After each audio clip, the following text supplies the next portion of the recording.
할렐루야. 오늘도 가정에서 하나님을 예배하는 모든 분들을 주님의 이름으로 환영하고 축복합니다. 사랑하는 여러분, 이미 우리가 결말을 아는 영화를 다시 보면 그때는 굉장히 긴장감 넘치던 영화라고 해도 별로 긴장이 되지 않습니다.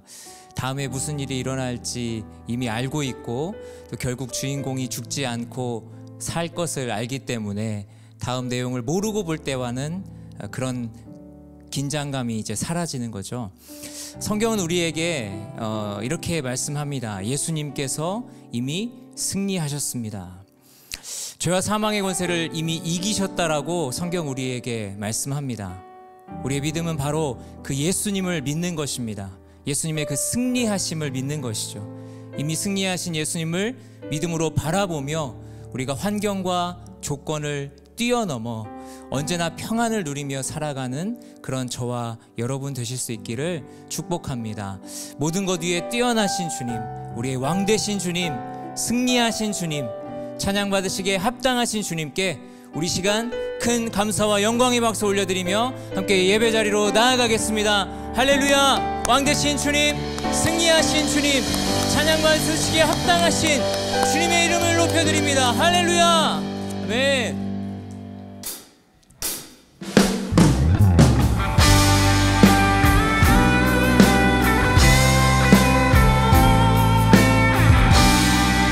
우리 시간 함께 선포하며 나아갑니다. 예수는 왕, 예수는 왕, 예수는 주, 예수는 날 구원하신 주. 예수는 왕, 예수는 주, 예수는 날 구원하신 주. 왕께 만세, 왕께 만세, 주께 만세, 날 구원하신 주님께 만세. 왕께 만세, 주께 만세, 날 구원하신 주님께 만세. 강하고 능하신,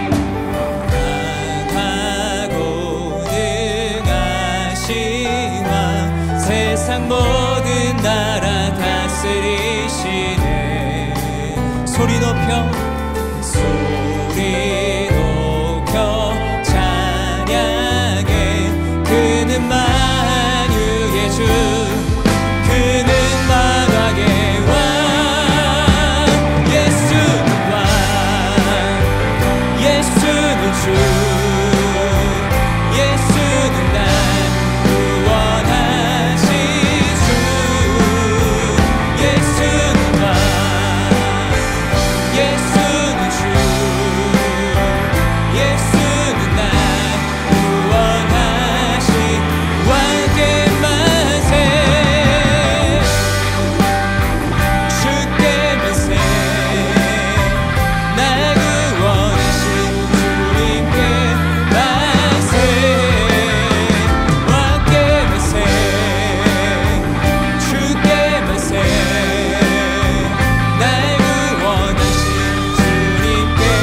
다시 한번 고백합시다.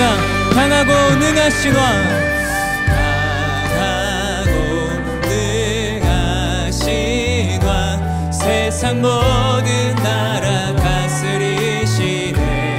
아멘. 주님께 소리 높여, 소리 높여 찬양. 그는 만유의 주, 만유의, 그는 만왕의 왕. 할렐루야.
주시옵소서. 할렐루야.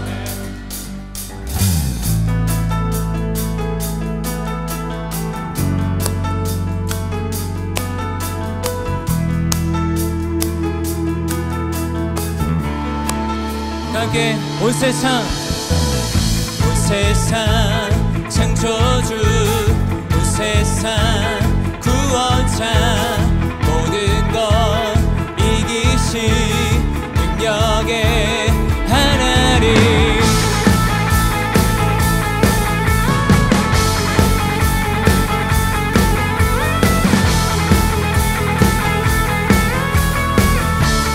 다시 한번 온 세상 창조주, 온 세상 창조주, 온 세상 구원자, 모든 것 이기신 능력의 하나님. 모든 마음을 주를 찬양해,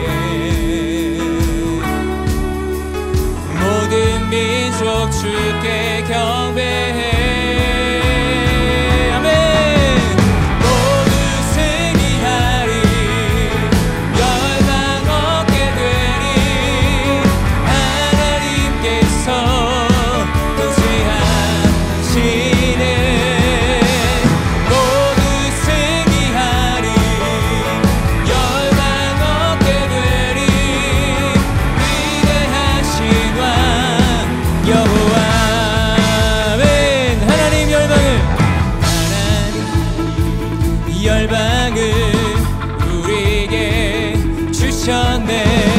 그 명령 따라서 열방을 한 번 더 하나님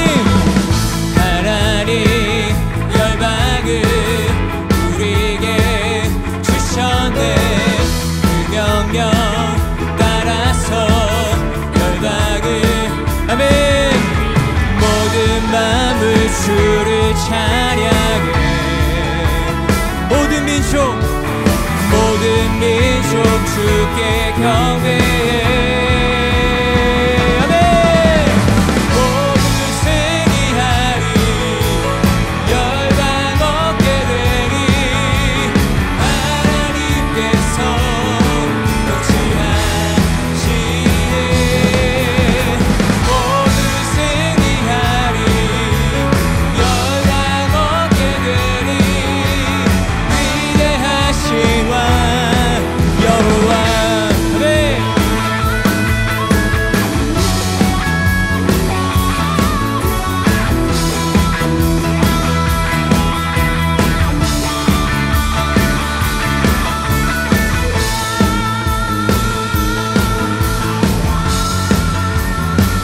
승리하신 주님, 모든 열방을 다스리시는 주님을 찬양합니다. 찬양 할렐루야, 찬양 할렐루야. 하나님께서 통치하시네. 찬양 할렐루야, 찬양 할렐루야. 위대하신 왕 여호와.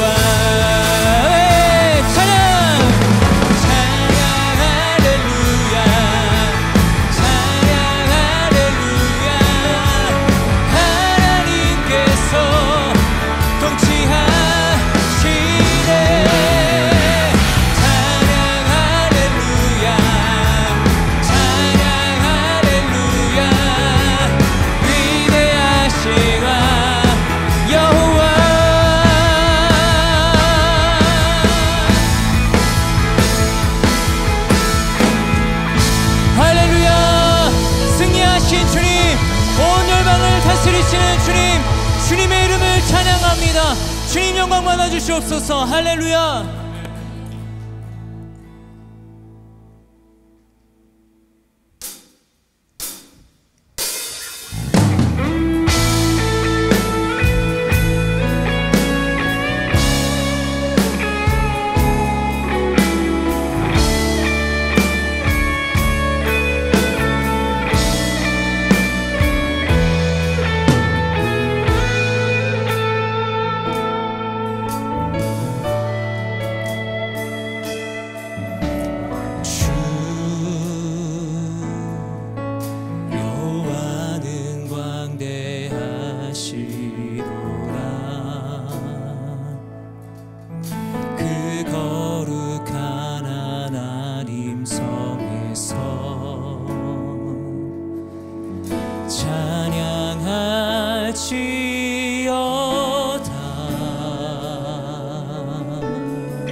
모든 원수 물리치셨네. 엎드려 절하세.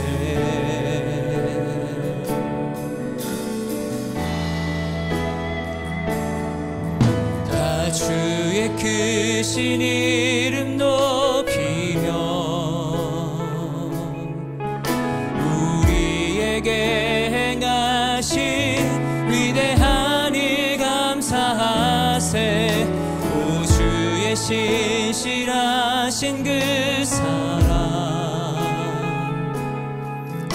온 땅과 하늘 위에 계셔 홀로 영원하신 이름. 다시 한번 고백합시다. 주 여호와는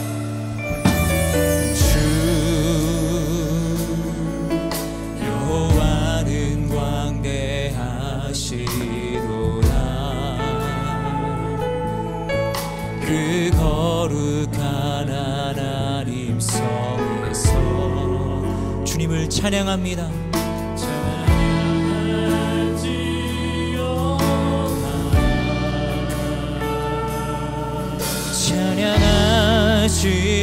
찬양하지어다. 주 승리 우리에게 주셨도다. 모든 원수 물리치셨네. 엎드려 절하세. 주님께 다 주의 크신 이름 높이며 우리에게 행하신 위대한 일 감사하세. 오 주의 신실하신 그 사랑 온 땅과 하늘 위에 계셔 홀로 영원하신 이름. 다시 한번 주님의 크신 이름을 높여드립시다. 할렐루야. 주의 크신 이름 높이며 우리에게 행하신 위대한 일 감사하세. 오 주의 신실하신 그 사랑 온 땅과 하늘 위에 계셔 홀로 우리 마지막으로 한 번 더 주님의 이름을 높여드립시다. 다 주의 크신 이름 높이며 할렐루야. 다 주의 크신 이름 높이며 우리에게 행하신 위대한 일 감사하세. 오 주의 신실하신 그 사랑 땅과 하늘 위에 계셔 홀로 영원하신 온 땅과 하늘 위에 온 땅과 하늘 위에 계셔 홀로 영원하신 온 땅과 하늘 위에 온 땅과 하늘 위에 계셔 홀로 영원하신 이름.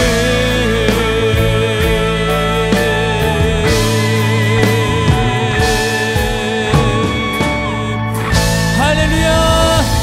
승리하신 주님, 온 세상을 다스리시는 주님, 주님의 크신 이름을 높여드립니다. 주님을 찬양합니다.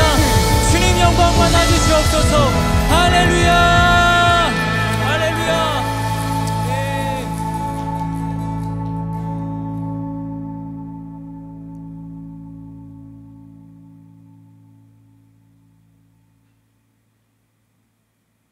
내 사랑하는 형제들아 들을지어다. 하나님이 세상에서 가난한 자를 택하사 믿음에 부유하게 하시고 또 자기를 사랑하는 자들에게 약속하신 나라를 상속으로 받게 하지 아니하셨느냐. 야고보서 2장 5절 말씀. 할렐루야. 우리의 찬양을 받으시는 하나님 아버지, 찬송과 영광을 받으시기에 합당하며 찬양을 기쁘게 받으시는 우리 주 여호와, 오늘 거룩한 주님의 날 축복하시고 시간마다 은혜로 말씀으로 인도하심을 감사합니다. 예배드릴 수 있음에 감사하고 예배를 사모하고 기다리는 우리의 마음을 허락하시옵소서. 정신적으로, 육체적으로, 물질적으로 많은 사람들이 어려운 시기를 겪고 있습니다. 치료와 위로의 우리 아버지, 우리의 아픈 마음을 그 손길로 치료해 주시고 순간순간 우리의 신음에도 반응하여 응답해 주셔서 한순간 한순간을 살아갈 때 외롭지 않고 사랑과 은혜를 느끼며 살아가게 하옵소서. 담임 목사님을 비롯하여 사역의 일선에서 일하시는 목사님, 전도사님, 간사님과 그 가정의 건강과 화목을 책임져 주시옵소서. 장로님들과 집사님들 사역하며 시험 들지 않게 하여 주시고 하나님의 사역을 하는데 기쁨과 평화가 있게 성령이 함께하여 주시옵소서.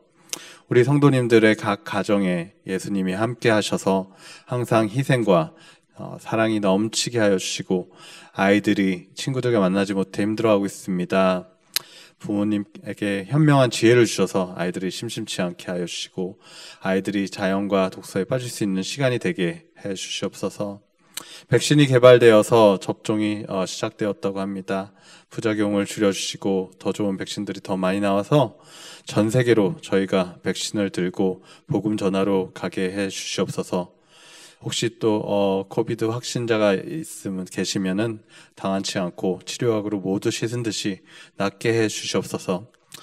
이 모든 말씀 우리를 위해 십자가에 달려 돌아가신 영원하신 우리 주 예수 그리스도 이름으로 기도드렸사옵나이다. 아멘. 할렐루야. 1월 24일 주일입니다. 오늘도 영상으로 하나님 예배하는 모든 분들 주님의 이름으로 환영하고 축복합니다. 사랑하는 여러분, 지난 월요일 1월 18일이 교회 창립 16주년 교회 생일이었습니다. 이 코비드 19의 어려운 시기 가운데도 하나님께서 우리 교회와 함께 하셔서 우리 교회가 이렇게 건강하게 세워져 있음이 참 감사했습니다. 이 모든 것이 하나님의 은혜라는 것을 다시 한번 이렇게 깨달을 수 있었습니다. 그런데 여러분, 우리 자신이 바로 교회입니다.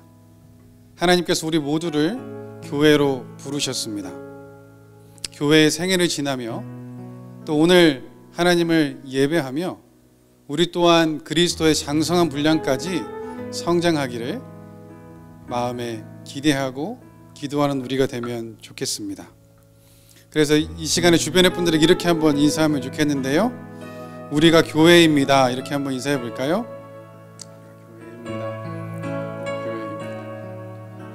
네, 여러분, 오늘 예배를 통하여서 하나님의 은혜와 사랑을 다시 한번 경험하고 우리의 교회됨을 회복하는 귀한 예배 시간 되기를 주님의 이름으로 축복합니다.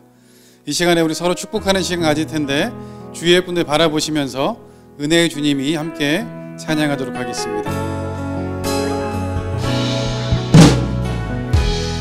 은혜의 주님이 당신을 축복하고 사랑의 주님이 함께 하시네. 은혜의 주님이 당신을 축복하고 사랑의 주님이 함께 하시네. 이제는 가슴에 손을 얹고 나를 축복하며 찬양합니다. 은혜의 주님이 내 삶을 축복하고 사랑의 주님이 함께 하시네. 은혜의 주님이 내 삶을 축복하고 사랑의 주님이 함께 하시네. 사랑하고 축복하면 서로의 격려의 박수, 하나님 영광의 박수를 하겠습니다. 감사합니다. 교회 소식 전해드리도록 하겠습니다. 주보를 참고해 주시면 좋겠습니다. 현재 교회의 코비드-19 대응 단계는 기존과 동일합니다. 변경사항이 있을 시 계속 공지해 드리도록 하겠습니다. 2020년 텍스 리턴을 위한 기부금 헌금 내역서가 필요하신 분들은 교회 이메일로 신청해 주시기 바랍니다.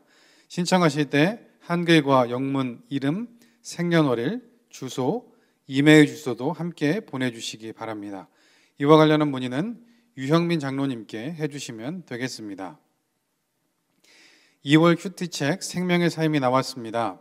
오늘 오후 1시부터 3시 교회 주차장에서 드라이브스루로 받아가실 수 있습니다. 필요하신 분들 이용해 주시기 바랍니다.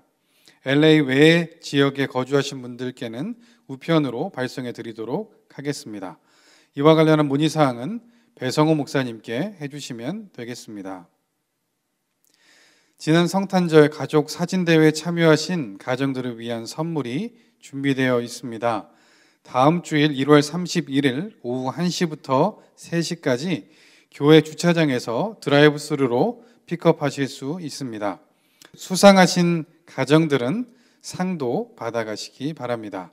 이와 관련한 문의사항은 김성진 목사님께 해주시면 되겠습니다. 코로나19 시대를 살아가는 미주 한인교회 성도들이 직면한 현실과 변화된 신앙 형태를 파악하여 교회가 나아가야 할 방향을 제시하기 위해 팬데믹 시대 미주 한인교회 의식 조사가 준비되었습니다. 설문은 스마트폰으로 무기명 참여가 가능합니다. 많이 함께해 주시기 바랍니다. 오늘 하나님께서 우리에게 주신 말씀은 신약성경 마가복음 1장 21절부터 28절까지 말씀입니다. 우리말 성경으로 마가복음 1장 21절부터 28절까지 말씀 들으신 후에 담임 목사님 나오셔서 새해를 말씀에 의지하십시오 라는 제목으로 하나님 말씀 전해주시겠습니다.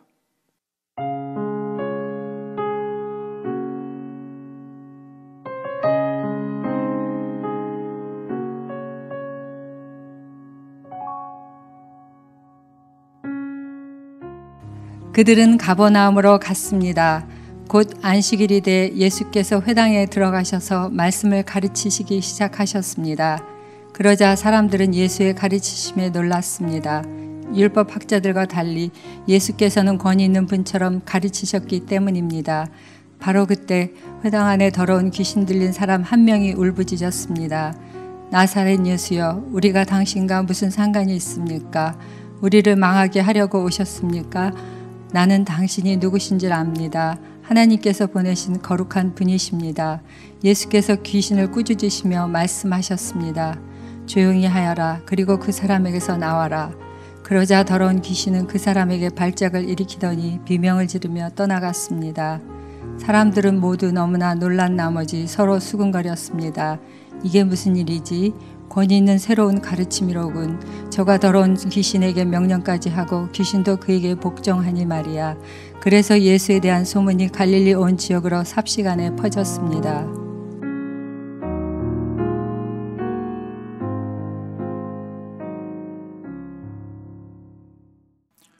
할렐루야. 1월 넷째 주일에 하나님 앞에 나와 예배하는 모든 분들께 하나님의 은혜와 축복이 함께 하시기를 예수님 이름으로 축복합니다. 옆에 계신 분과 같이 설교 제목으로 인사하시겠습니다. 새해를 말씀에 의지하십시오. 인사하시겠습니다. 새해를 말씀에 의지하십시오. 아멘. 책 한 권을 소개해드리면서 설교를 시작하려고 합니다. 권위 없는 자처럼 이라는 제목의 책입니다.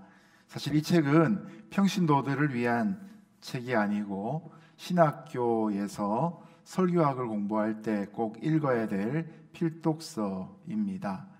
1960년대에 미국 교계에 한 가지 현상이 감지되었습니다. 미국 교회 성도들이 더 이상 설교에 귀를 기울이지 않는다라는 분석이었습니다. 이런 시대적인 위기 앞에서 북미주에 있던 설교학계를 중심으로 새로운 설교학 운동이라고 해서 The New Homiletics라는 운동이 일어나게 됩니다. 그리고 이 운동을 앞에서 이끌어뒀던 에모리 대학에서 신약과 설교학을 가르치던 프레드 크레독 교수가 바로 이 책을 쓰게 된 것입니다. 크레독은 50년 전에 이 책을 쓰면서 그 전까지 설교자와 청중의 관계가 일방적이었고 연역적인 접근을 했다는 사실을 통렬하게 반성합니다. 그리고 새로운 패러다임으로 귀납적 설교, 인덕티브 프리칭을 제시합니다. 기존까지 있던 전통적 설교가 연역적이면서 명제적이었고 논증적이었으며 권위적이었던 그런 틀에서 벗어나서 설교자는 권위 없는 자처럼 청중과 더불어서 본문의 결론을 향해서 함께 나아가는 설교 방법론을 제시한 것입니다. 거꾸로 청중의 입장에서는 그냥 자리에 앉아서 듣기만 하는 수동적인 존재가 아니라 설교자와 함께 본문이 이끄는 대로 나아가며 메시지가 향해 나아가는 그 꼭가지를 다다라서 말씀을 경험하는 것, 이것이 바로 설교의 중심 목적이다라는 것을 강조한 것이죠. 여러분, 설교자에게 권위 없는 자처럼 하라는 말은 진짜 권위는 설교자가 아닌 말씀에 있다라는 강조점이 있는 것입니다. 설교는 사전적인 의미로 보자면 종교의 교리를 설명한다는 것입니다. 그러나 여러분, 그것은 하나님이 배제된 상태에서 일반적인 사전의 정의입니다. 설교의 목적은 교리에 대한 설명이 아니라 하나님의 말씀을 그대로 풀어서 하나님의 진정한 권위를 드러내는 것이어야 하는 것입니다.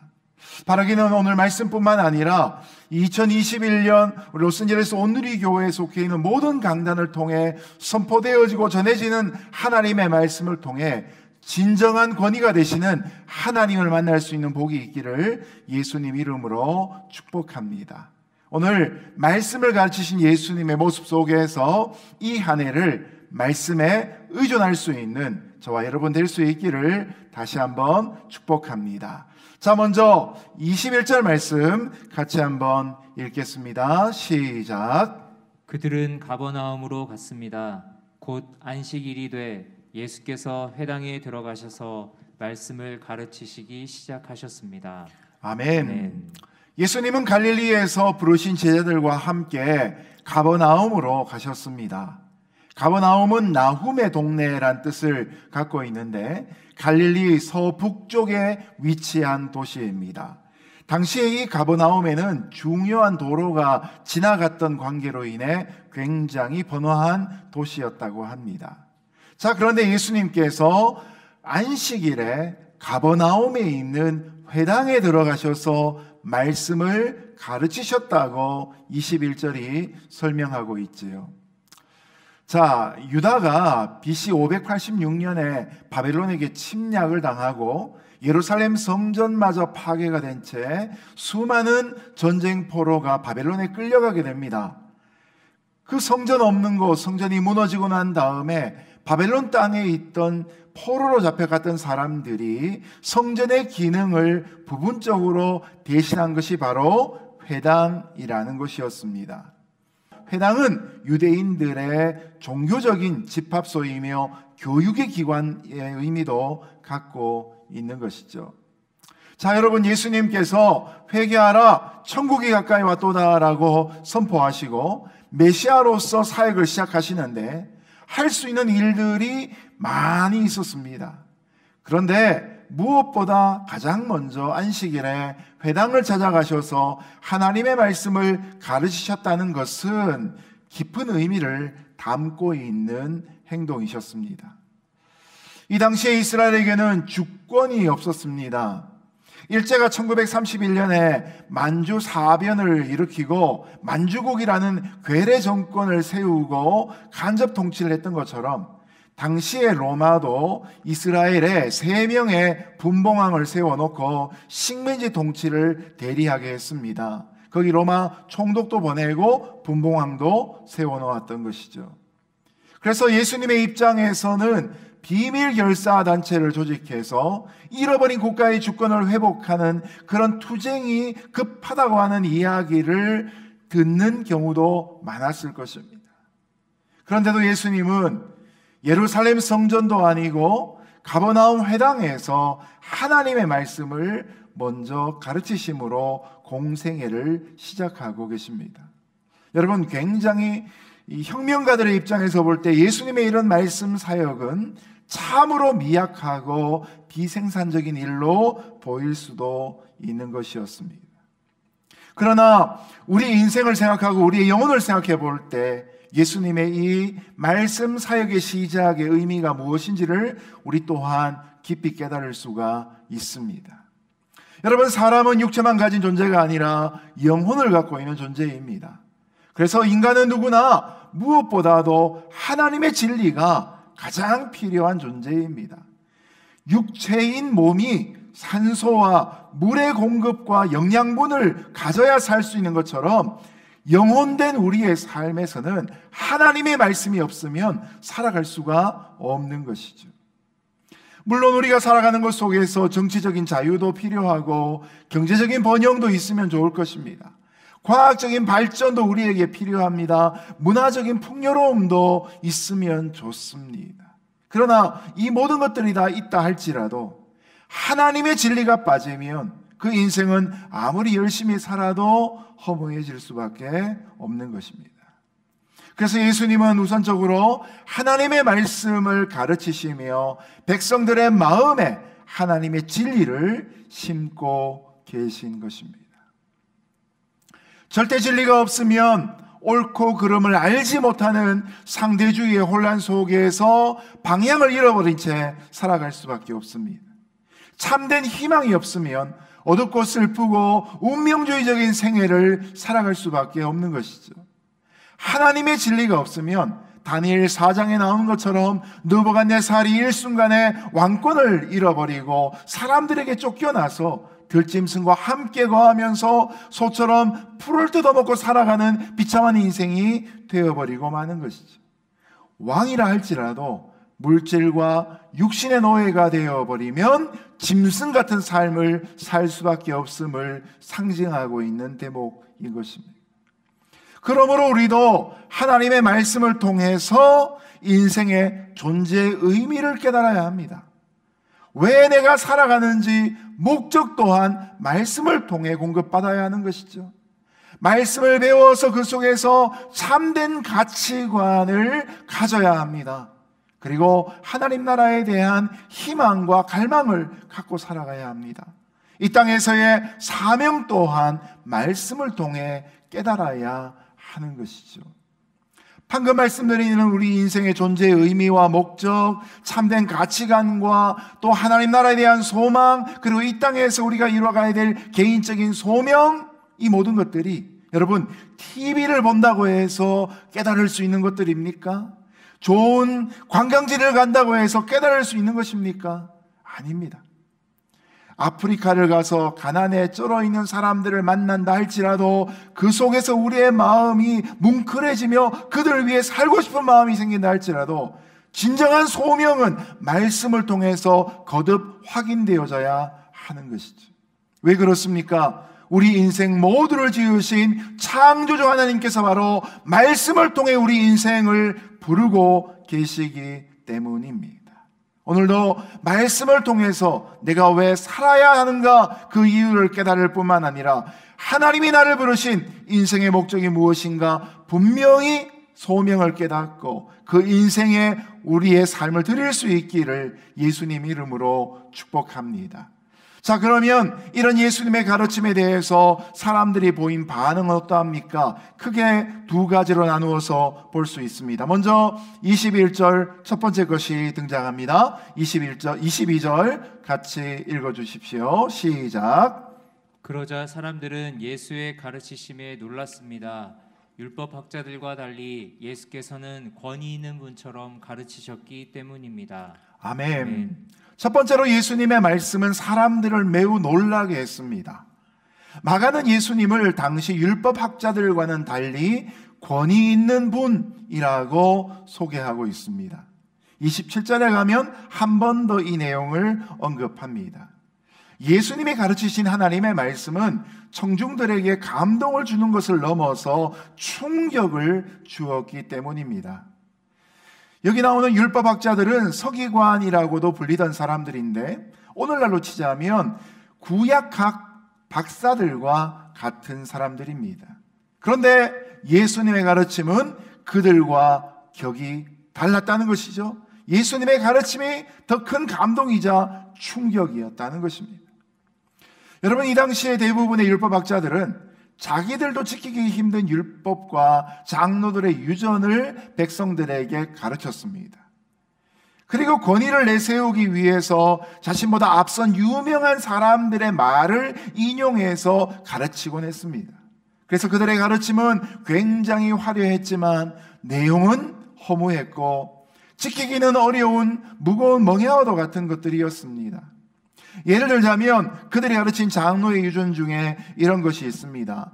안식일을 어떻게 지켜야 하는가에 관한 규정이 있는데 그 규정만 해도 1261개의 조가 있었다고 합니다. 안식일 지키는 법 1261개가 나왔다는 것이죠. 그 중에 한 가지가 이것입니다. 안식일에는 거울을 보면 안 된다는 것입니다. 거울을 보다 보면 흰머리가 삐쭉 튀어나온 것을 발견하게 되고 나도 모르는 사이에 손을 가져가서 그것을 뽑게 되면 이발한 것과 똑같이 취급을 하게 되는 것이죠. 안식일에 이발하면 안식일 규정을 어기게 되는 것이죠. 여러분, 이러다 보니까 도대체 이 율법을 지켜가지고 언제 하나님을 사랑하는 마음을 가질 수 있겠습니까? 오히려 율법을 지키느라 마음도 몸도 피곤해지지 않겠습니까? 율법의 근본 정신은 우리가 잘 아는 것처럼 신명기 6장에 이렇게 등장합니다. 마음과 성품과 힘을 다하여 너의 하나님을 사랑하라. 그리고 내 이웃을 네 몸처럼 사랑하라. 그런데 여러분, 이런 율법의 가장 근본적인 정신인 사랑을 잃어버리고 형식에 얽매여서 종교화되어져 버릴 때 결국은 낡은 가죽부대와 같이 되어버리고 만 것입니다. 거기는 더 이상의 감동도 깨달음도 변화도 있을 수 없는 것이죠. 그런데 그 가버나움, 그 안식일에 예수님의 가르치심은 다른 차원이었습니다. 주님의 가르친 내용 속에는 권위가 느껴졌던 것이죠. 설교의 서두에 말씀드린 이 권위 없는 자처럼이라는 이 책의 영어 제목은 As one without authority라고 되어 있습니다. 이 권위란 말이 authority란 말이죠. 여러분, 영어에 보면 연관되는 단어들이 있을 수 있는데 authority란 단어가 어디서 왔느냐? 바로 author, 바로 저자란 단어에서부터 authority란 단어가 생기게 된 것입니다.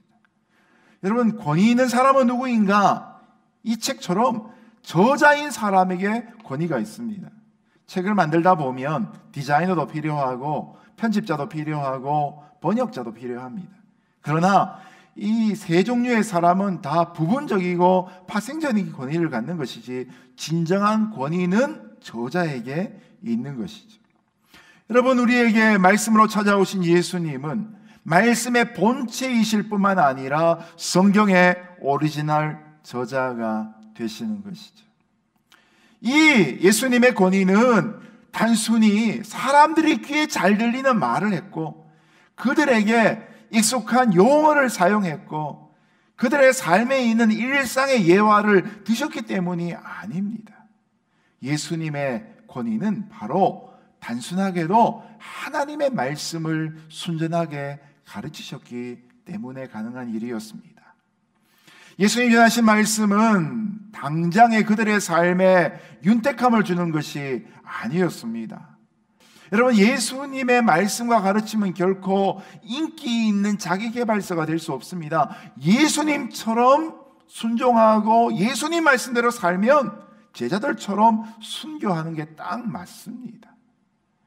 오히려 예수님은 기존의 유대교 전통을 따라서 나는 그래도 믿음이 좀 있는 사람, 나는 좋은 신자라고 여겼던 사람들에게 불편함을 주게 됩니다. 여러분, 제대로 설교를 하면 때로는 성도들의 마음에 하나님이 주시는 거룩한 부담이 생기는 것이 정상적인 것이죠. 1년에 주일에 52번의 설교를 하는데 늘 설교가 귀에 듣기에 좋다, 설교 들으면 기분이 좋아진다. 여러분, 어쩌면 거기에는 하나님의 진리보다도 사람의 욕구가 더 충족되어진 설교일 가능성이 많은 것이죠. 하나님의 말씀은 오늘도 우리에게 수많은 도전을 주고 있습니다. 죄악 가운데 헤매는 인생들에게 그 죄를 끊고 돌아오기를 도전하는 하나님의 추상 같은 음성들이 또한 담겨져 있는 것이죠. 예수님의 말씀으로 인해 사람들이 충격을 받고 감동을 받았던 가장 중요한 이유는 자기들도 원인을 분석하지 못했던 죄로 인해서 고통당하고 삶의 의욕을 잃어버린 그들의 삶 속에 정확하게 하나님의 말씀이 꽂힐 때에 잘 박힌 목과 같이 되어서 그들의 영혼을 건드리는 하나님의 감동이 있었기 때문인 것입니다. 죄를 어떻게 끊어야 될지 모르는 그들의 삶 속에 주님의 말씀을 들을 때에 죄를 끊을 수 있는 용기가 생겼던 것이죠. 그리고 사죄의 은혜가 깨달아지게 되었던 것입니다. 이것이 바로 하나님의 말씀의 권위이고 예수님의 말씀 사역의 결과였던 것이죠. 우리가 잘 아는 히브리서 4장 12절 말씀처럼 하나님의 말씀은 살았고 운동력이 있어 좌우의 날선 어떤 것보다도 예리하여 사람들의 관절과 골수를 찔러 쪼개기까지 하는 역사가 그 순간에 있었기 때문에 사람들은 지나가는 감동이 아니라 그들의 중심에서의 감동을 받게 되었던 것이죠. 그리고 여기서 한 가지 더 추가하면 예수님은 어찌하든지 그 인생들을 구원코자 하시는 상한 목자의 심령으로 그 말씀을 전하셨기 때문에 그 중심이 그들에게 전달될 수 있었던 것이죠. 교회사를 돌아보면 부흥이 일어날 때마다 언제나 말씀 사역이 중요한 쓰임을 받았습니다. 그러나 반대의 경우들도 우리 주변에서 발견하게 됩니다. 강단에서 하나님의 말씀이 아니라 인간의 사상과 경험과 인간의 욕망이 커져 있을 때에는 늘 부흥과는 반대되는 현상들이 나타나곤 했던 것입니다. 복음 전가나 사회적인 책임을 도외시한 채 이 복받기만을 원하는 기복주의를 강조하거나 종교적인 엄숙주의를 강요하는 율법주의가 팽배한 것이 바로 말씀 사역이 힘을 잃어버린 결과였던 것이죠. 1960년대 미국 교계에서 일어났던 그 현상들이 바로 이런 모습이었던 것입니다.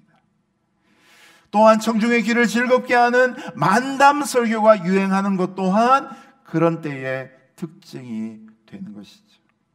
설교를 통해 설교자가 자기가 원하는 대로 청중을 드라이브를 걸려고 하는 것 또한 잘못된 현상의 증거가 되는 것입니다. 그러므로 이 프레드 크레독이 강조하는 것처럼 설교는 설교자나 청중이 자신들의 권위를 내려놓고 하나님의 권위를 인정할 때 비로소 진정한 설교가 이루어질 수 있는 것이죠. 여러분, 우리가 살아가는 이 시대를 생각해보고 얼마나 감사할 이유들이 많습니까? 우리는 무엇보다 성경을 소유할 수 있는 시대 속에 살아가고 있습니다. 그리고 마음만 먹으면 성경을 읽을 수 있는 특권을 누리며 살아갑니다.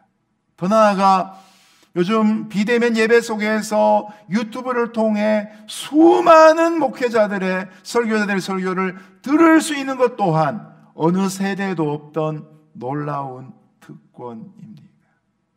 그러나 여러분, 우리가 이 특권이 바르게 사용되고 있는지 유념해 볼 필요가 있는 것이죠.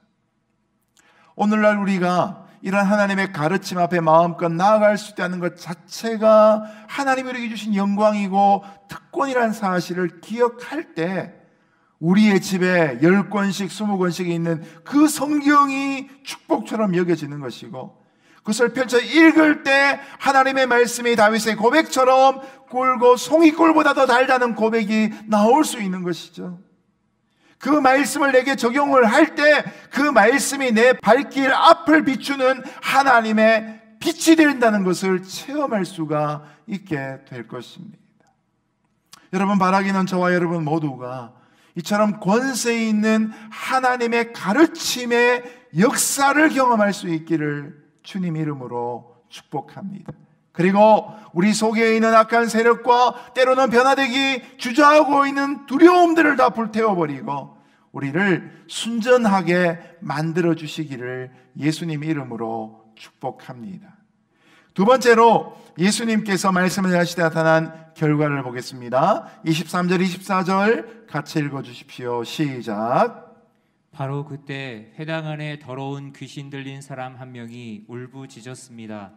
나사렛 예수여, 우리가 당신과 무슨 상관이 있습니까? 우리를 망하게 하려고 오셨습니까? 나는 당신이 누구신 줄 압니다. 하나님께서 보내신 거룩한 분이십니다. 아멘. 둘째로 예수님의 말씀은 더러운 귀신을 쫓아내는 권세가 있었습니다.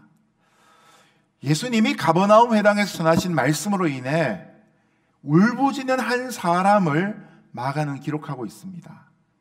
그는 귀신 들린, 특별히 더러운 귀신 들린 사람이었는데 지금까지는 아무런 불편도 느끼지 않고 회당을 안식일 때마다 드나들었던 것 같습니다. 그러던 어느 날 회당에서 예수님이 말씀을 전하시는데 그 말씀을 듣다가 그의 내면 안에 있던 더러운 귀신이 견디지 못하고 발작을 일으킨 것입니다. 이 사람은 지금까지 회당에 드나들 때 율법학자들이 전하는 생명력 없는 메시지를 들을 때는 아무런 불편이 없었습니다. 그런데 예수님이 전하시는 권세 있는 권위 있는 말씀을 들으니까 그 속에 있던 더러운 귀신이 발악하기 시작하고 소리내게 한 것이죠. 정확하게 표현하면 귀신 들린 사람을 통해 귀신이 고래고래 고함 지르고 말하고 있는 것입니다. 우리가 읽은 말씀에 보면 이 단수와 복수가 막 헷갈리는 부분이 나옵니다. 우리가 당신과 무슨 상관이 있습니까?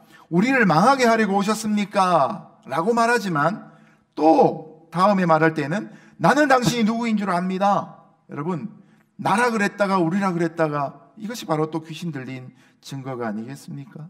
그 사람 안에 있는 더러운 귀신이 발작을 일으키면서 분열 현상이 일어나고 있는 것이죠. 우리는 귀신이라고 하면 흔히 전설의 고향에 나왔던 처녀 귀신, 몽달 귀신, 월하의 공동묘지라는 그 오래된 영화에 나왔던 그런 귀신들을 떠올립니다.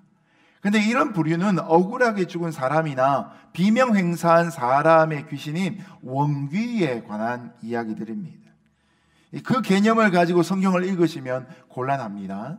자, 성경이 말하는 귀신은 영어 표현으로 보면 an evil spirit, 곧 악령이라는 영적인 실체입니다.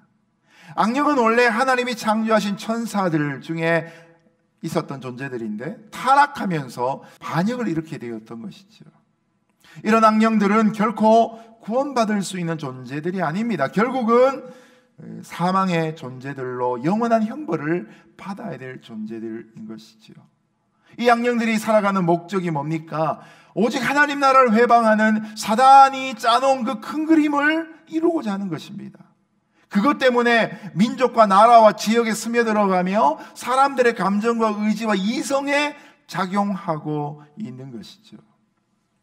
유명한 종교개혁자였던 마틴 루터도 종교개혁을 일으키고 난 다음에 1521년부터 2년 동안 아이젠나흐라는 지방의 바르트부르크라는 성에 숨어 있으면서 신약 성경을 독일어로 번역합니다.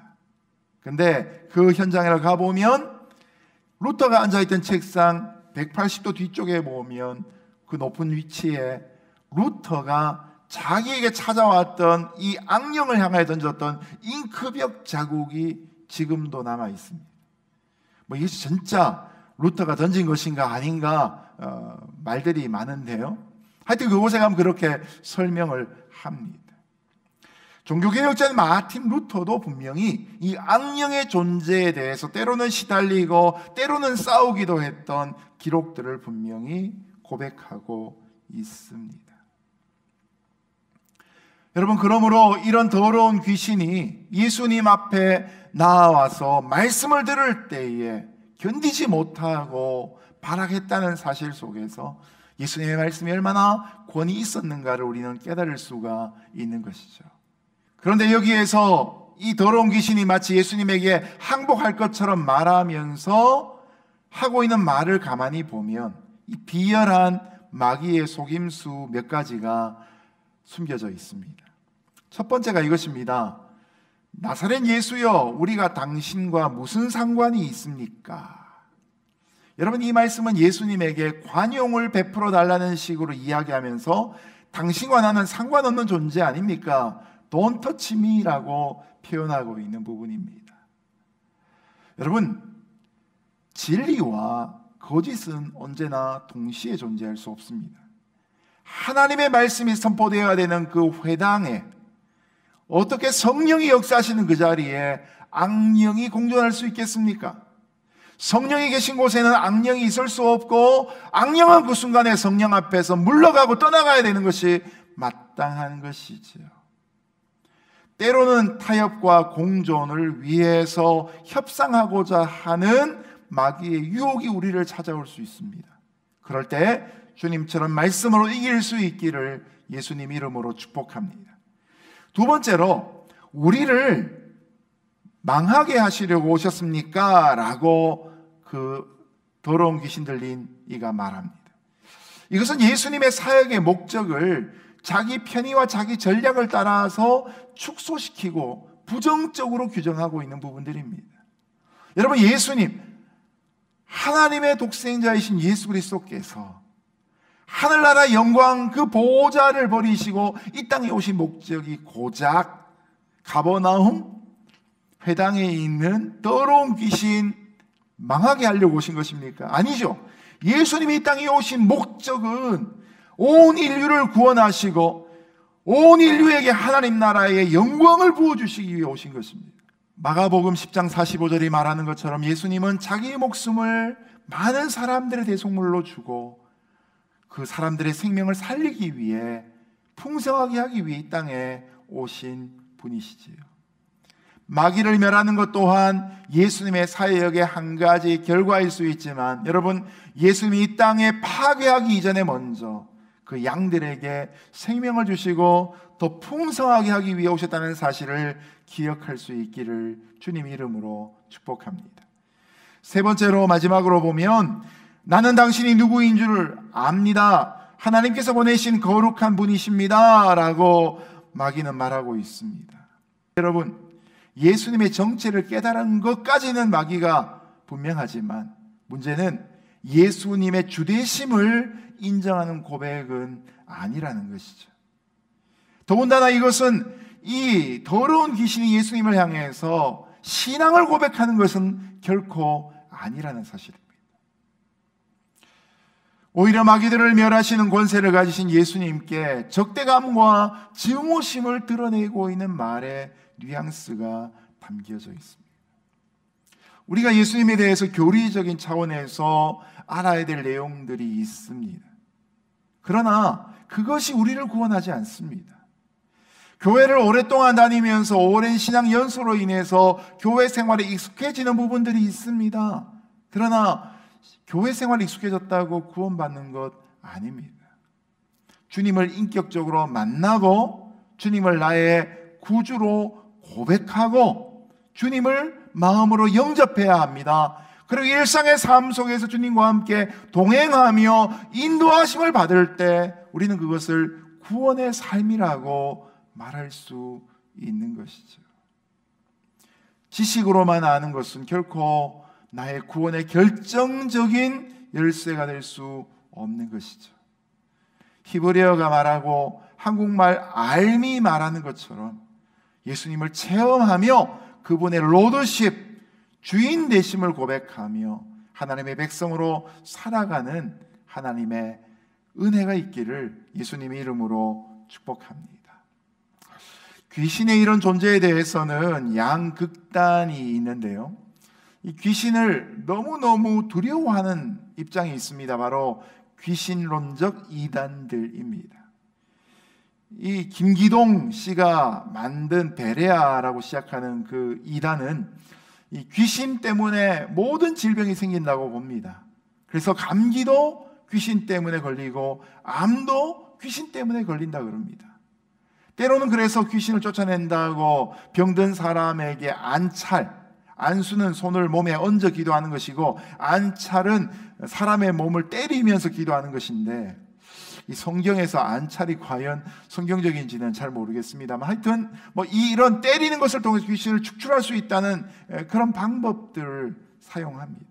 근데 여러분, 심지어 그렇게 때리다가 사람을 사망에 이르게 하는 일들이 1, 2년마다 종종 한 번씩 한국에서 벌어지곤 합니다. 인격적인 하나님, 전능하신 하나님이 계시다는 것을 믿듯이 이 땅에는 가장 어두운 세력인 귀신도 사단도 있다는 사실을 분명히 알아야 합니다.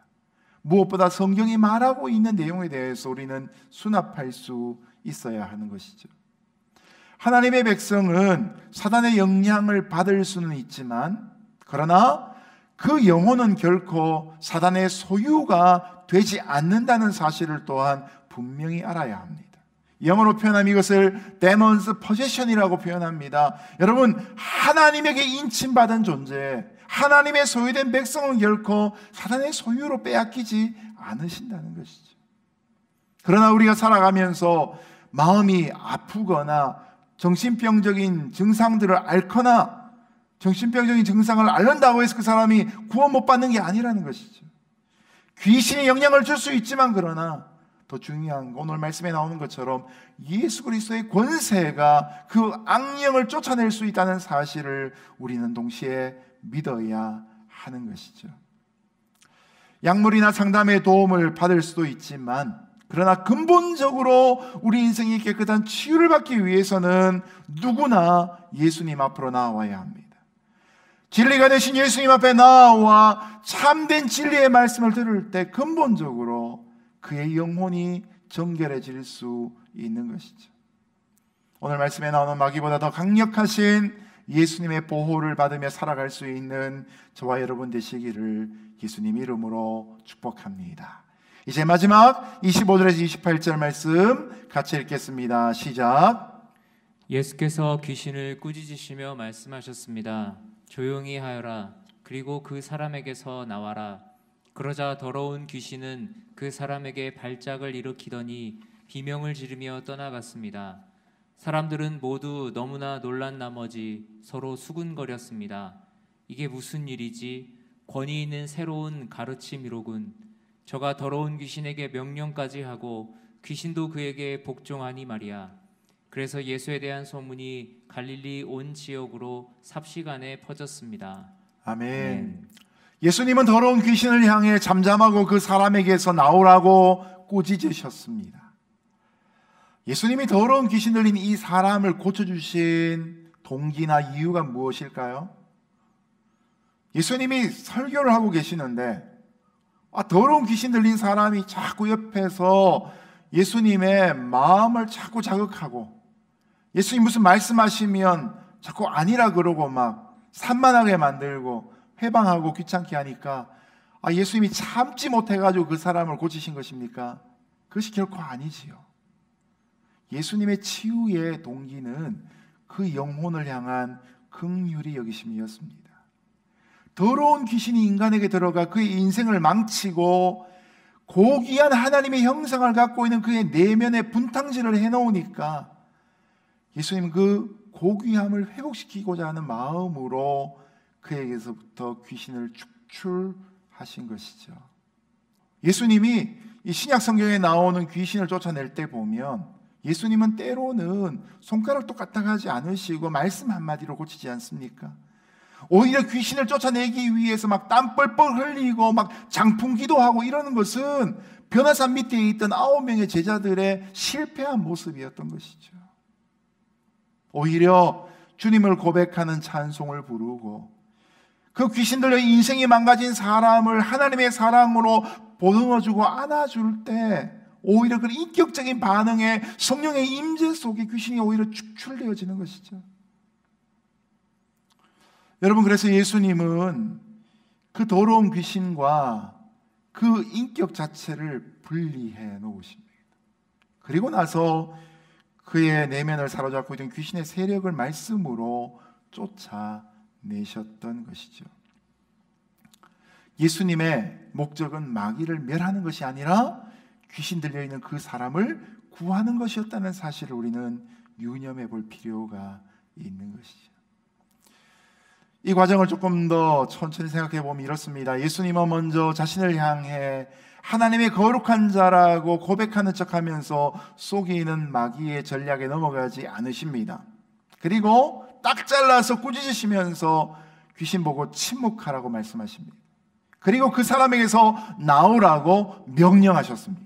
여러분, 여기 이 마귀 사단과 예수님이 어떤 대화를 하거나 협상을 하거나 타협하는 모습을 보십니까? 전혀 그런 일이 없습니다. 여러분, 예수님과 마귀의 관계는 협상하는 관계가 아니고 예수님이 마귀에게 명령하시는 관계이고, 예수님의 말씀에 대해 마귀는 복종할 수밖에 없는 분명한 상하관계였던 것이죠.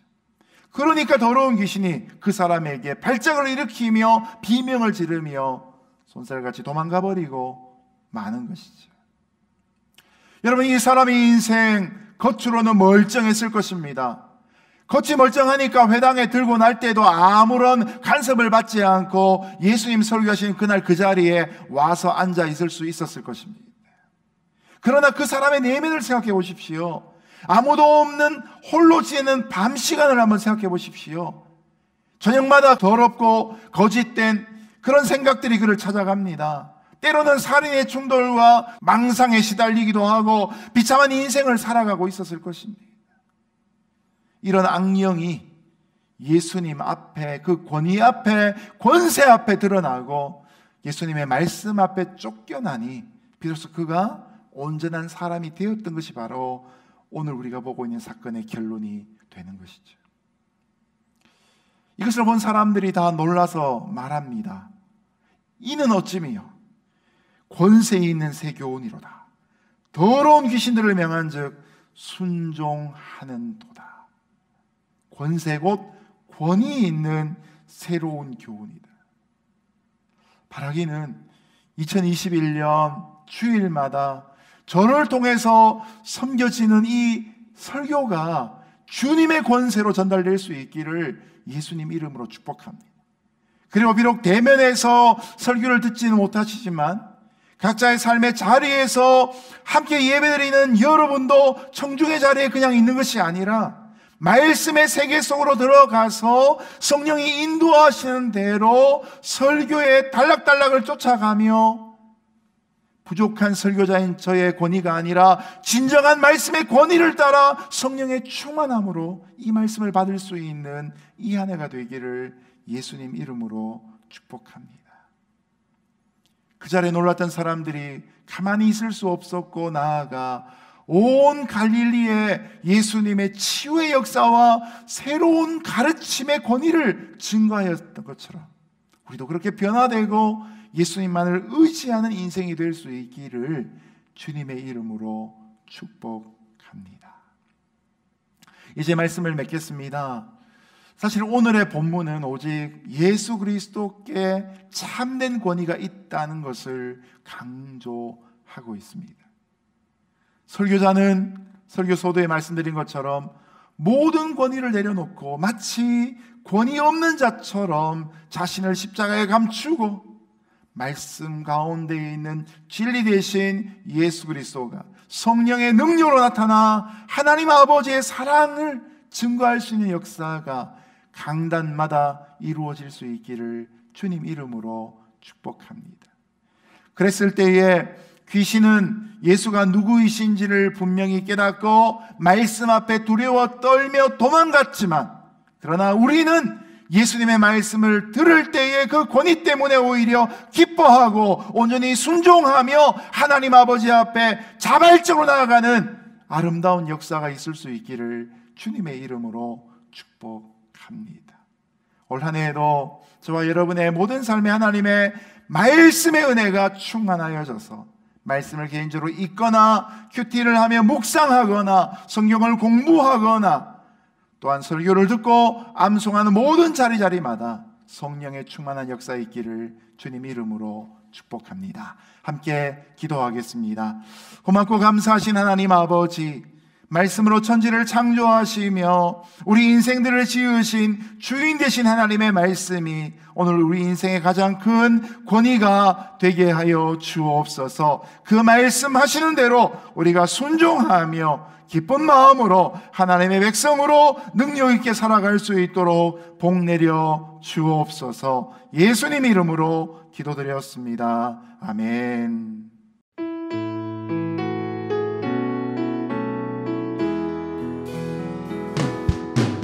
주 선한 능력으로 안으시네. 그 크신 팔로 날 붙드시네. 절망 속에도 흔들리지 않고 사랑하는 주 얼굴 구하리. 이전의 괴로움 날 애워싸고 고난의 길을 걷는다 해도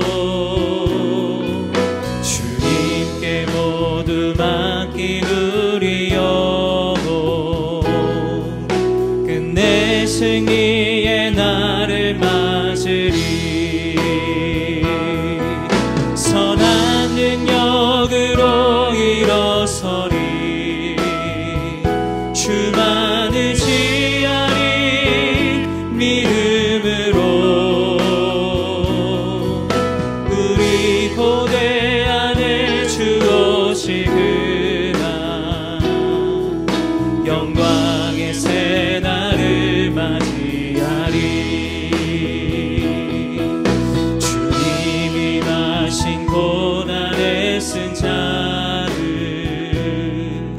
우리도 감사하며 받으리. 주님의 남은 고난 채워가며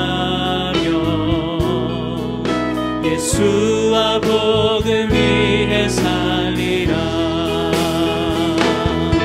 선한 능력으로 일어서리. 주만 의지하리. 믿음으로 우리 고대 안에 주 오시구나. 영광의 새 날을 맞이하리. 영광의 새 날을 맞이하리. 영광의 새 날을 맞이하리.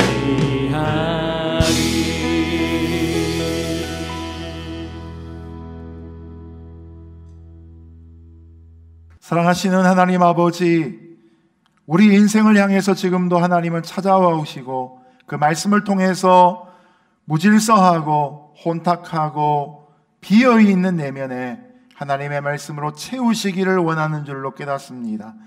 거룩한 주일 예배를 드리며 살아가는 2주간 내내 하나님의 말씀이 기억나게 하시고 성경을 읽게 하시고 묵상하는 은총이 넘치게 하여 주옵소서. 우리 교회가 하나님의 말씀이 왕이 되는 거룩한 공동체 되게 하여 주옵소서.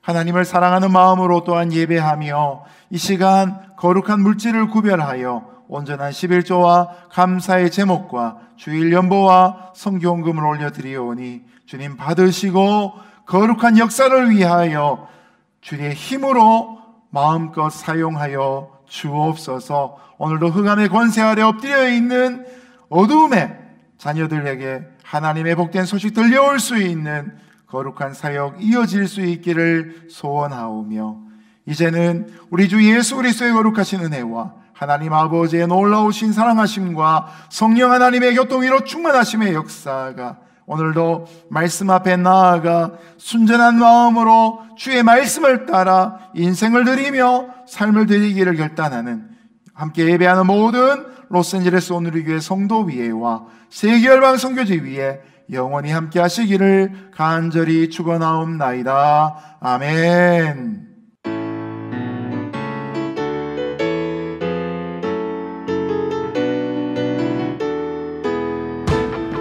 함께 고백합니다.